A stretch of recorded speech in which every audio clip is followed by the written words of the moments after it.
everyone, Natissa here and welcome back to You Can Grow Too.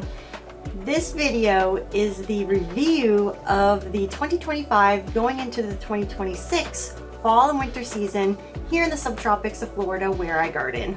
Now I should be welcoming myself back to this channel because yes, it's been a while. And I did mention in fall that I wanted to do more tours through that time into winter, and it didn't quite go as planned.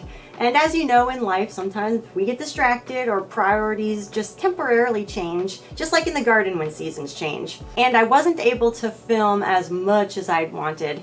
In fact, this season, I didn't really weigh any of the vegetables, and I also didn't fertilize as much as I would like to. Like I said, priorities shifted, and that's okay. That's part of not just gardening, but that's part of life. And we still did some gardening. We did a lot of harvests and still doing a lot of harvests.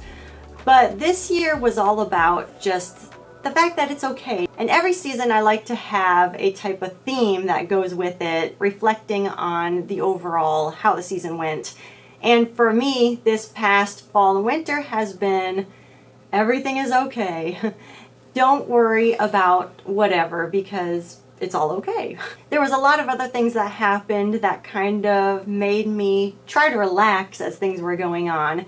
And one of those being that it actually was pretty hot for a good chunk of the fall season, and we had no rain at all. I did a lot of watering every other day and really worked hard at trying to get the plants started and growing, and you've seen that in some of the past tours. Being that there has been no rain, and I do have my two dogs that have been enjoying themselves out there, and as you've seen, I have lots of sandy soil, and with it being dry and them playing around in it, it gets all up in the air and have just covered the plants with dirt.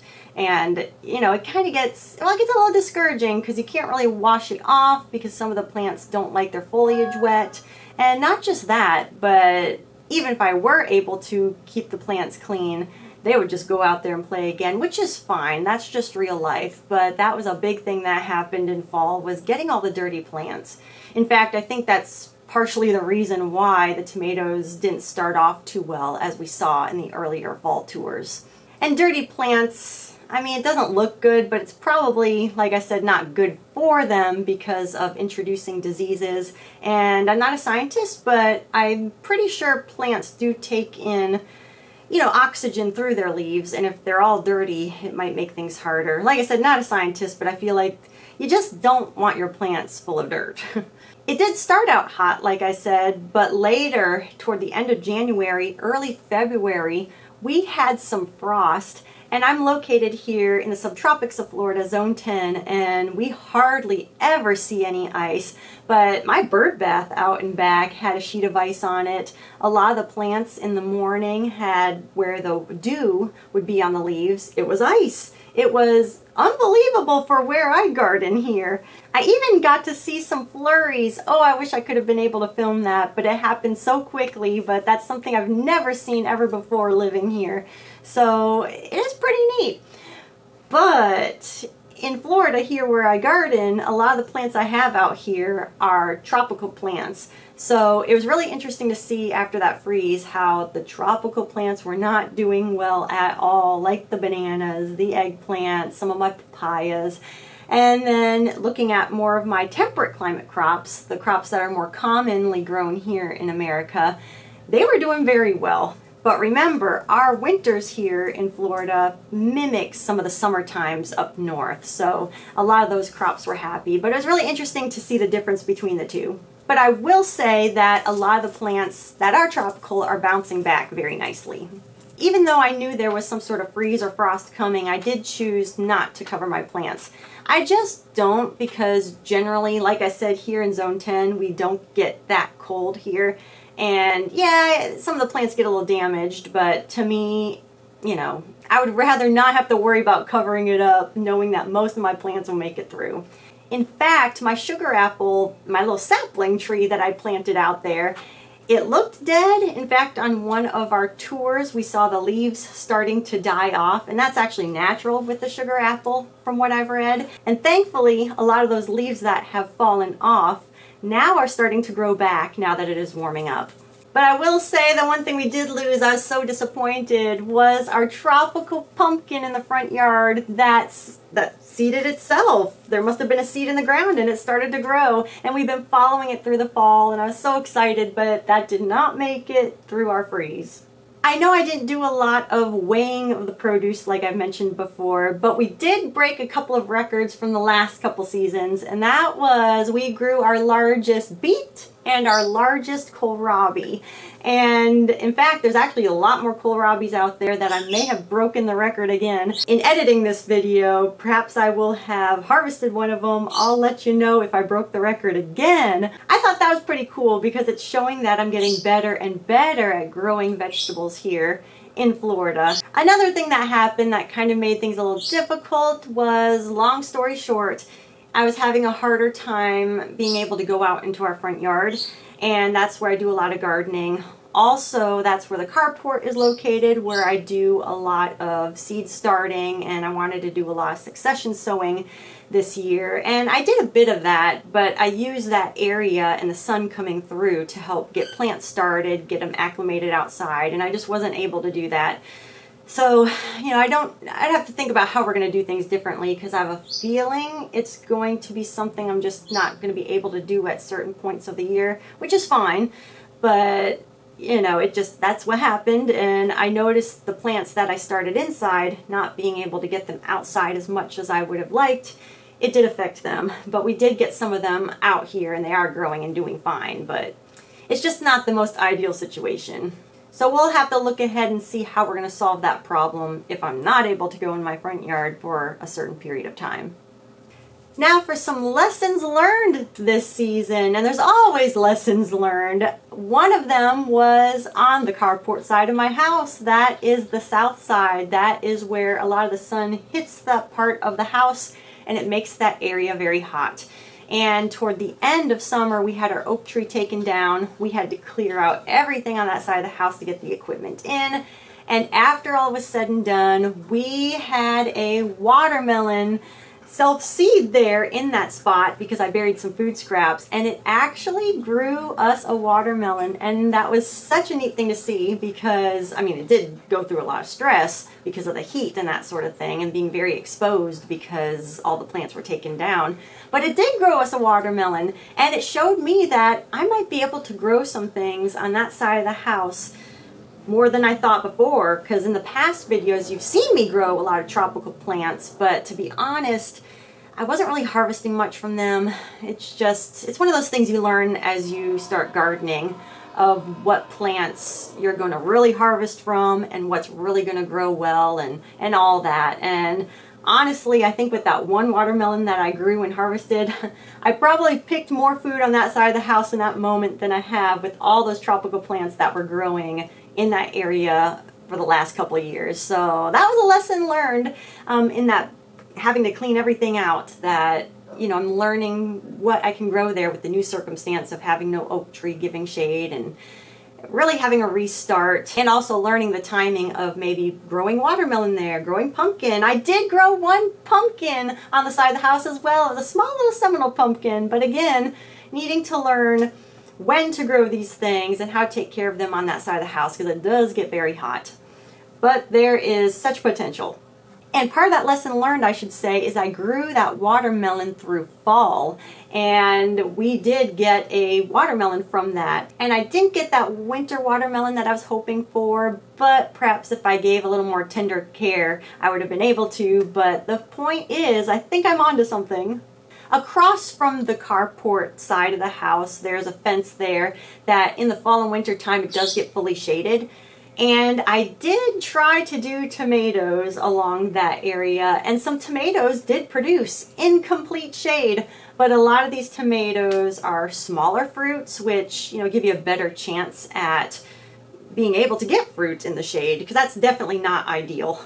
But I was able to do it. But the only thing I realized is, well, a couple things, is I wasn't able to go that side of the house with a few things, you know, long story short.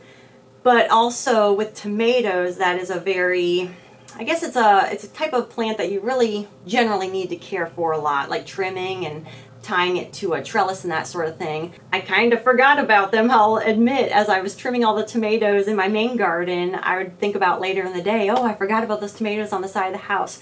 And in the end, I don't really need more tomatoes, so I've learned that, yeah, I can grow tomatoes in that shady spot of my garden. But am I going to? Is it going to work out for me? Because I wasn't really taking care of them as I should, and I honestly don't need them. But something else that I grew there that I need to grow elsewhere, and not in my main garden, are peas. So I can't grow peas in the main garden because my dog Lunabelle, she just loves peas. So I tried some on that shady side across the carport, and we did get some peas. I was very glad about that. So what I might end up doing next year is, instead of doing the tomatoes, because I don't really need them, I wasn't really tending to them, maybe just start doing some peas along that shady side of the fence. I mean, it's still not ideal for them, but I think if I gave just a little bit of attention, got them to climb the trellis, we could at least have some peas. It's the only place I can grow them presently. I always tend to find new places to grow different crops, and like I said, when we had to take down the oak tree, I actually had to level out some garden spaces I had in the front yard. And on the side of the house where I did have a chaya plant and I tried growing other things, it just wasn't working out. So I redid the space, reset it, and grew some carrots and tested them out there. And thankfully my husband was able to get a little makeshift irrigation system because, like I said, I wasn't able to go out in the front yard and tend to the plants like I had wanted to. And carrots, as you know, in getting the seeds started, you really need to keep that ground as moist as you can just to get the germination up, get the carrots going. But otherwise, for me anyways, I can grow carrots pretty well. And it's working. The carrots are growing, and actually I have harvested a couple of carrots not too long ago to make a meal with, and I still have a lot of carrots out there. So I'm actually right now starting to build the soil with food scraps to get things ready for planting, because I do hope to do carrots there next year as well in the fall and winter. But in spring, as that is right around the corner, I want to do some watermelons, so we'll see. Again, trying to use these spaces, because I've always had things growing there, but just wasn't really harvesting, wasn't really getting much. But so we'll see. I'm excited to see what spring will bring. Maybe some watermelon and hopefully more carrots next year, because I did extend that bed. A crop that didn't go too well for me this year was my bitter melon. Last year I did grow the Abashi variety along with the Satsuma, and they did very well. I actually started them in a moist cloth. Gosh, was it in September? I think that's when I did it. But this year when I was giving my tours starting in fall, I showed you my bitter melon. It wasn't really looking that good. I was very surprised. I did have them planted in another part of the garden, so maybe that's part of the reason. But something I did show you in that tour was my neighbor. They had a bitter melon growing in their yard, and bitter melon grows wild here. So they had some plants that just self-seeded on the other side of the fence and was coming up into the trees, and they were loaded with bitter melons. And it got me thinking, because that was a shadier spot of their yard, you know, with how the sun was falling. And by the time I was actually maybe starting to get some fruit, they already had full grown plants just sending out multiple fruits. But it made me think that I'm going to try to grow bitter melons a little earlier this year, maybe get them started right before the rains start coming here, or at least should be, which is, you know, getting close to summertime.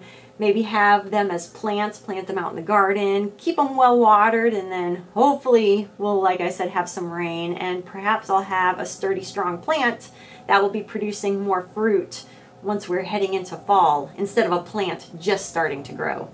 So we'll see. This is also the first season that I did grow watermelon radishes, but instead of doing them in ground, well, I did plant seeds in ground, but I think it was just too hot, wasn't able to keep the soil moist enough. I did start them in seed starting trays. I know people normally don't start radishes in seed starting trays, but I did try it with the watermelon radish and they did very well.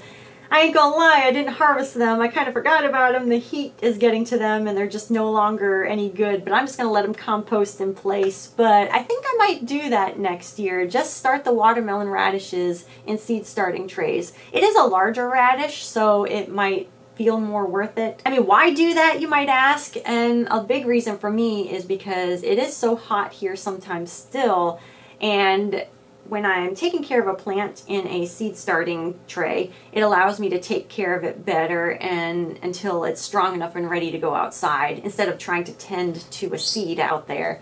So I don't know, it might be something I do next year. Oh, and perhaps plant it in different parts of the garden, not against the back of the fence area here, because it does get so sunny and just so dry. I don't think that's going to do well. But I did scatter some watermelon radishes throughout the garden, and they actually look a lot better than the ones along the north side of the fence here. So just note to self and note to you as well, because if something's not working for whatever reason, try to troubleshoot it. Figure out what the factor is that's making it not work and try something different, because chances are you'll find a way. Another lesson learned was actually something I learned last year with my Chinese cabbage. I had succession sown Chinese cabbage last year, and I had to pick the plant early because the bugs were starting to come in. And there was probably, oh goodness, probably like 2 layers of very, very large leaves. And with Chinese cabbage, generally, you are waiting for the whole plant to grow and form the head. And I had to pick that plant early, like I said, because of the bugs coming in, but it was the best tasting Chinese cabbage I've ever had. That was last year. So this year, I wanted to try as a cut and come again harvesting of the plant. And that's where, you know, like there's some lettuces this way too, where you don't harvest the whole plant. You just harvest, you know, a leaf or 2 at a time, and you let the rest of the plant grow and then harvest another leaf or 2 at a time. And I tried this with the Chinese cabbage, and at first it seemed to be going very well. And then there was one harvesting day where I cooked it up, and then all of the stems tasted very stringy, and I really didn't like that. So I don't know why that was. Was that because I shouldn't have harvested it like a cut and come again? Did I stress the plant? Did I harvest it at a time where it was too hot and it kind of stressed the plant out as well and then made the stems stringy? I don't know. But I think what I'm going to do next year is just let the plant grow, have it grow, you know, just a couple layers of large leaves, and just cut the whole plant and cook with it there, harvest the whole plant. And then just have another little plant growing and put it in its place, because maybe that will just give me a better chance at having that really good Chinese tasting cabbage. So that's something I will probably be doing next year. Not letting the plant grow all the way, but just harvesting the whole plant as it's kind of just getting started.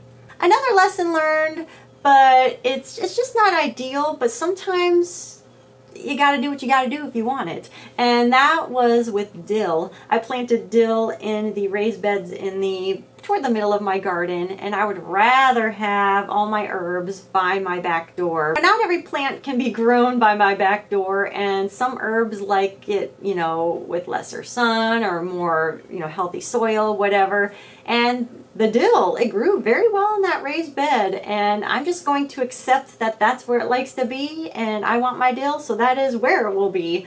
But lesson learned, it's okay to not have things perfect or in the way that you might want. Now this is a great success, and it was something that I started back last year, and that was dehydrated cassava. Cassava is a tropical root crop, also known as yucca. And my goodness, there's just no way to store it. The moment you harvest it, you really got to do something with it. And well, it's a lot of root crop to eat at once. So something I've been doing last year was, you know, cooking the chunks, which you do have to cook the root because there is cyanide in it, but you can cook it out. And so I'd cook parts of the root, and then I'd cut it up and dehydrate it, and they almost looked like little chips. And I packaged them up and labeled when I dehydrated them, and I tried them throughout the year to see if they were still good, and I'd cook them and make sure they were still good. And I was very surprised. I had one container, I lost the tag and thought it was dehydrated for a full year. It was almost a full year, But we did try it, my husband and I, and it still tasted good. So I think I have found a way to preserve my cassava tropical root crop so we can have starchy food from the garden through our summer. So I'm very excited to experiment with that more, but it's looking incredibly hopeful. Another lesson learned is something I've been doing for a while. Like I said, you know, I don't know if every gardener goes through this, but you watch a lot of people, you see what they're growing, and you want to grow it too. And sometimes, depending where you live, maybe it's the temperatures, your climate, the space, whatever it is, you can't grow everything. And I'm accepting that. And I'm just seeing more and more that there's plants out here that are growing very well because of where I live. And some of these plants that are growing very well are not requiring a lot of my attention. And I'm finding out that I like that. So something that I am slowly working on doing is really looking at all my seeds, really looking at all the plants that I want to grow and trying to be realistic of what I want. Just because it looks good in someone else's garden doesn't mean it's necessarily meant for mine, and that's okay. And going back to, like I said, the fall and winter time where things in life kind of just took my attention away from what I wanted to film in my garden, I also wasn't watching a lot of garden videos of my favorite gardeners on YouTube. I wasn't doing that much. And I noticed that because I was more focused on my garden and what I like instead of being influenced, I guess you could say, by what others were doing and feeling like, oh, I should do that too. Not that it's bad to be inspired. You know, being inspired is a good thing. It can be a good thing. It can help us, better ourselves. But at the same time, sometimes it can, I don't know, we maybe start to lose who we are and what we like and what we want to do. And so this year, being I wasn't watching other people and what they were doing, I was more focused on what I was doing and what I was seeing and what I was liking in the garden. So I thought that was a pretty important lesson. So that's something I've been slowly noticing in myself, but this year was just another moment of that. So next year and the years to follow, hopefully I'll be narrowing down the things that I really want to grow and I really like. Still be inspired by other gardeners too, because, it's still fun to grow different things. Slowly starting to see where to plant what in their best location. Going back to the root crop cassava for a moment. I had one growing, the west side of my yard. And I harvested the cassava out, the root crop, and there was nothing there. It was growing, for multiple months, the amount of time it needed to grow something, and it just didn't. Whereas I pulled another plant from the northern spot of my yard, and also it had more water and resources, more sun as well. And those roots looked really good. So I'm slowly starting to see where the best spots for certain plants are. Because yes, I could grow tons of cassava plants and get a little something here and there, but I could utilize my spaces better for certain crops where it will grow better, if that makes any sense.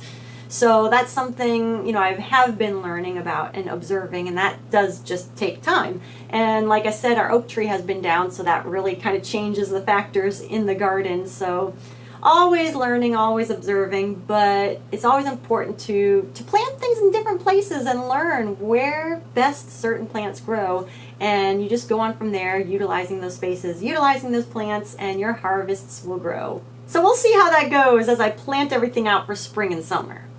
And like I said, the oak tree did come down. It was toward the end of summer, but this year was the first fall and winter that we didn't have it there, and that was a major part of shade that we had in our fall and winter time. And a lot of the times in the start of fall, it protects the garden, because where I live here in Florida, the sun is intense, not just the heat, but the sun itself, because we're closer to the equator. So that shade was very helpful to me. So this year was the first year I didn't have that.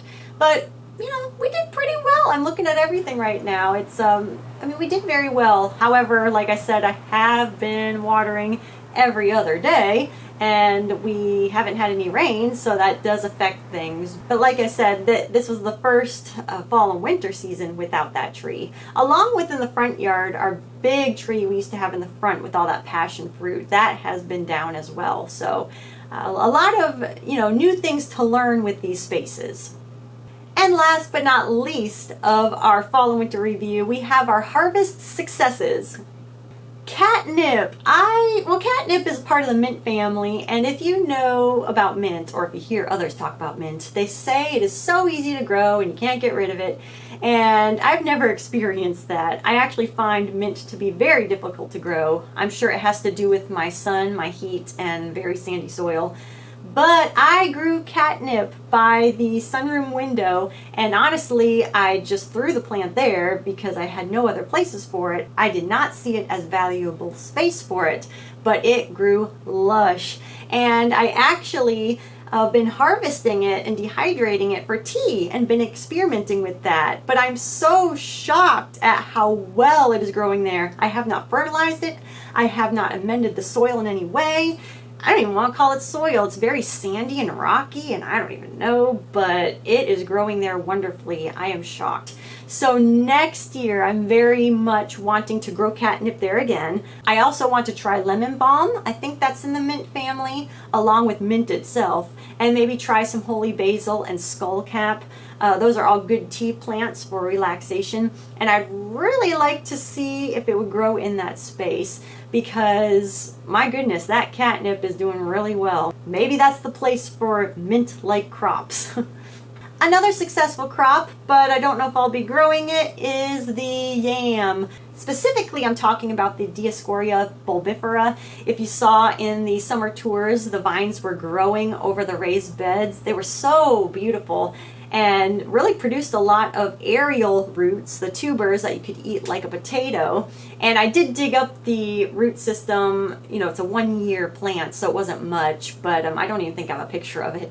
But it did form a little root underground that you can eat as well. But I don't think I'm going to continue with the Dioscorea bulbifera species because the air potato leaf beetle has found them. And I've read the University of Florida has released this bug, the air potato leaf beetle, and it was designed or bred to go and handle a lot of the poisonous air potatoes that were growing wild here in the States. And those beetles do good work because they were really at that yam plant, and the only reason why they didn't take it out was because we were picking them off. So in the coming season, I do have other yam species I'm going to be working with, and we will see what will do well, because I did grow, and I am growing, the Name yam and the Ube yam, and those are different species, and those beetles did not touch those at all. So I'm probably going to be leaning more toward those, and I'm going to show you other varieties I'm thinking about as well. So stay tuned for that for the future tours, because I did like those yams. They were very good. Such a shame with those pests. Oh, I'm so grateful. Onions are actually working this year. I had 2 bad years of onions. 2 years ago, I'm pretty sure I just had bad seed because I know how to grow onions, but nothing germinated for me. Retried again, nothing. And last year, they were growing, doing well, and planted them outside, and bugs nipped at every single plant, and I only had maybe, I don't know, 3, 4 onion plants, that was it. But this year, everything is going very well. At least for me, it's going very well. I have 3 buckets of onions, and they are bulbing onions, and I'm pretty sure they're not going to get large. And the reason being is I didn't fertilize them throughout the year. Perhaps I didn't space them well in the buckets. I mean, that's not really my big concern. I'm not looking for the largest onions. It is a short day. I think it's Granix, and here in the South you need to grow short day onions because it has to do with your sunlight and how they're going to bulb up, and up north you're going to want to grow the long day onions. So either way, a great success to me because my husband and I have been picking off the greens that come off of there as green onions, and we've been picking so much and we are loving it so much.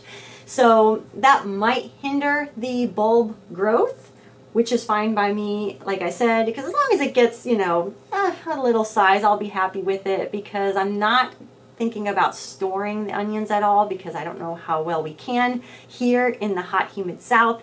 But we eat a lot of onions anyway, so we probably don't need to be storing them. But I consider that a great success, especially compared to the last 2 years. Another great success were the beets, and like I mentioned, we broke our record, which is pretty cool. But I also realized that I'm able to start beets around August, start them in little starts, let them grow, and plant them out. And I did have a little succession of beets growing, but it was by accident because some sort of bug just took out all the beets in one of my containers. Which, by the way, I learned last year from me that I need to grow them in those containers so I can contain better soil because they were not growing well at all in my sandy soil.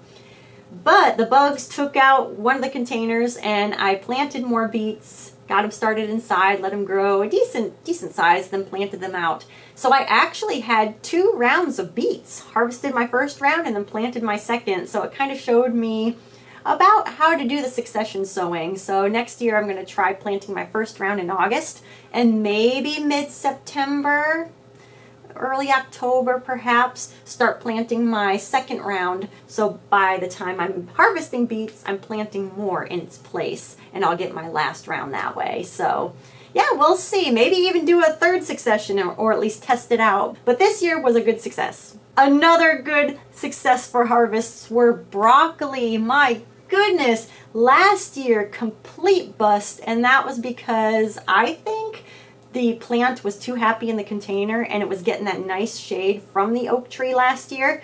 Whereas this year I planted them a few in the containers and also in ground, but we didn't have the oak tree. And I kept them well watered best as I could and got a lot of broccoli. Bowls of broccoli, and truly some of the best broccoli I've ever had.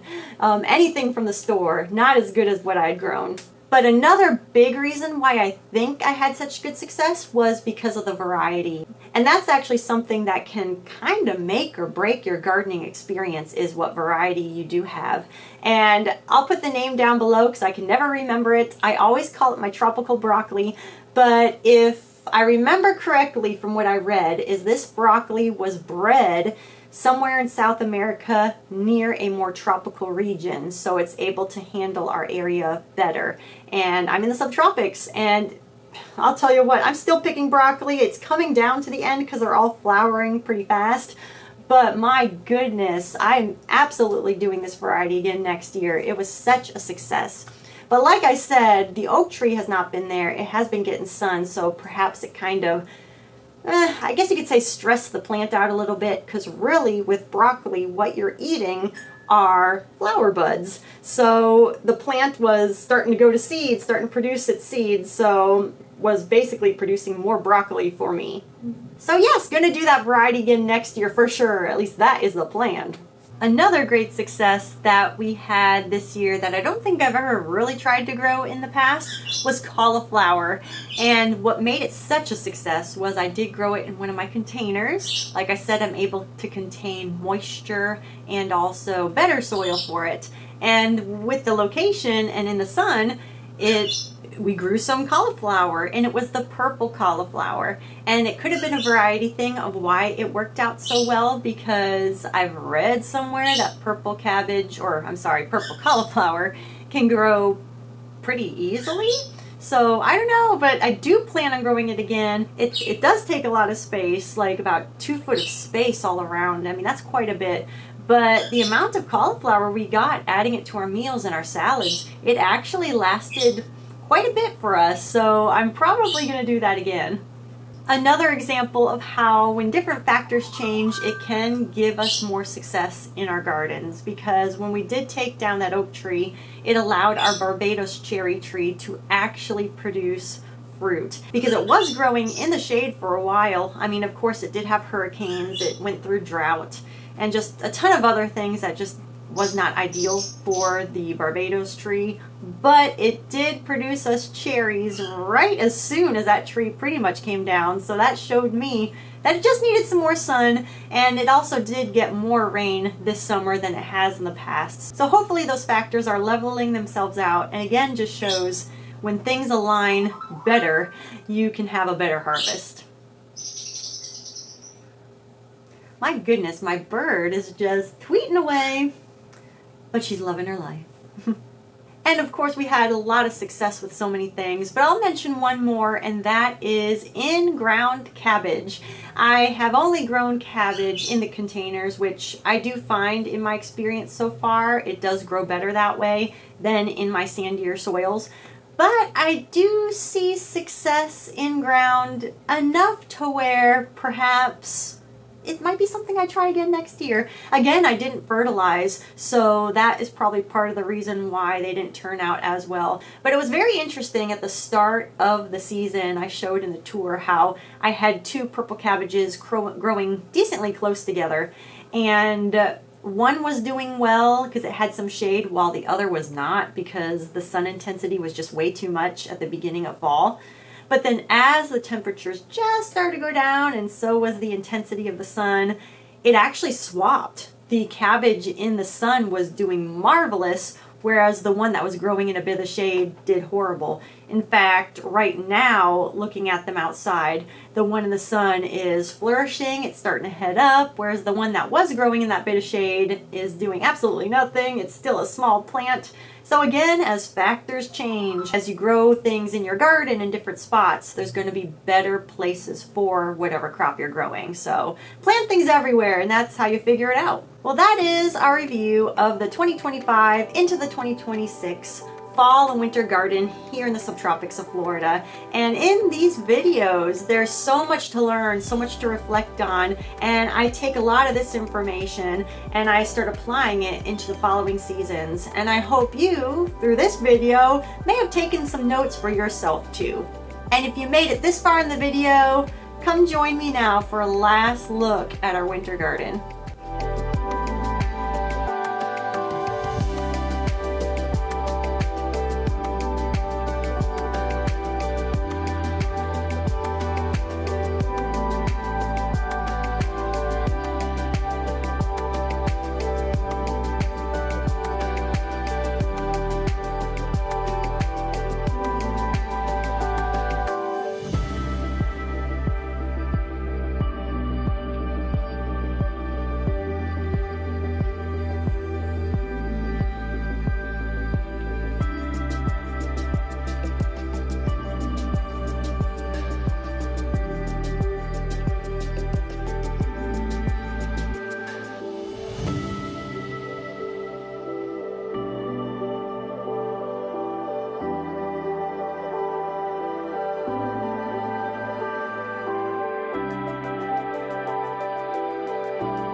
Thank you for watching, and I'll see you in the next one.